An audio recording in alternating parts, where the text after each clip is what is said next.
হয় আজি গোসাইগাঁৱত মই বিশেষ এটা কাৰণত আহিছোঁ।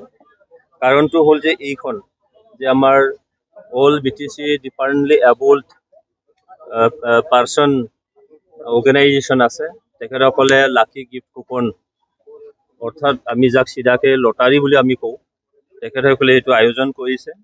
অহা ছেপ্টেম্বৰ মাহৰ 23 তাৰিখে এই খেলখন অনুষ্ঠিত হ'ব। তো আজি চেলছ কাউণ্টাৰ অৰ্থাৎ অফিচটো আজি ইয়াত মুকলি কৰা হ'ল।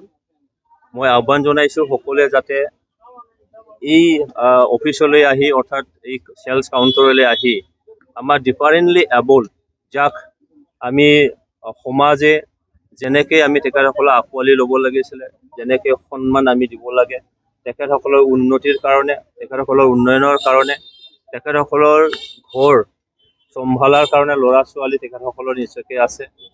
তেখেতসকলৰ ভৱিষ্যত প্ৰজন্মক উন্নতি কৰিব লাগে আৰু অৰ্গেনাইজেশ্যন হিচাপে চৰকাৰী বেচৰকাৰীভাৱে তেখেতসকলে যিখিনি সুযোগ যেনেকৈ পাব লাগে, কেতিয়াবা আমি অজানিতেই হওক বা আমাৰ নলেজত থাকিয়েই হওক, কেতিয়াবা আমি তেখেতসকলক আওকাণ কৰোঁ। সেইকাৰণে তেখেতসকলে নিজাববীয়াকৈ তেখেতসকলৰ যাতে অফিচ এখন হয়, তেখেতসকলৰ অৰ্গেনাইজেশ্যনটো চলাই নিয়াত নিশ্চয়কৈ যাতে সফল হয়। মোক জনাইছে যে আজি মই আপোনালোকৰ মিডিয়াৰ যোগেদি এইখিনি আমাৰ অসমৰ মুখ্যমন্ত্ৰী ডক্টৰ হিমন্ত বিশ্ব শৰ্মা ডাঙৰীয়ালৈ মই এটা অনুৰোধ জনাব বিচাৰিছোঁ যে মোক জনাইছে যে যিহেতু তেখেতসকলে পেঞ্চন এখন পোৱাৰ এটা যোগ্য বা অসম চৰকাৰে ভাৰত চৰকাৰে পেঞ্চন দিয়ে, কিন্তু তেখেতসকলৰ সেই পেঞ্চনটো অৰুণোদয়ত মানে কনভাৰ্ট কৰিলে।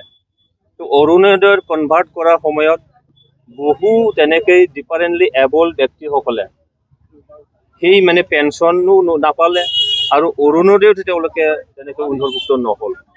অসম চৰকাৰে কৈছিলে, মুখ্যমন্ত্ৰী ডাঙৰীয়াও কৈছিলে যে তেখেতসকলৰ পেঞ্চনটো চিধাচিধিকৈ মানে অৰুণোদয়ত মানে কনভাৰ্ট কৰা হ'ব, কিন্তু অৰুণোদয়ত মানে তেওঁলোকে কনভাৰ্ট নহ'ল। আনপিনে তেখেতসকলে পাই অহা যিখিনি পেঞ্চন আছিল সেই পেঞ্চনো তেওঁলোকে পাবলৈ সক্ষম নহ'ল কিছুমানে। তো ই এটা দুখৰ বিষয়, পৰিতাপৰ বিষয়। মই আশা কৰোঁ আমাৰ অসমৰ মুখ্যমন্ত্ৰী ডক্টৰ হিমন্ত বিশ্ব শৰ্মা ডাঙৰীয়া নিশ্চয়কৈ সেইখিনি তেখেতে চাব আৰু তেখেতসকলৰ সেই অৰুণোদয় পোৱাত যাতে সহায় কৰিব, সেইখিনি মই আশা ৰাখিছোঁ।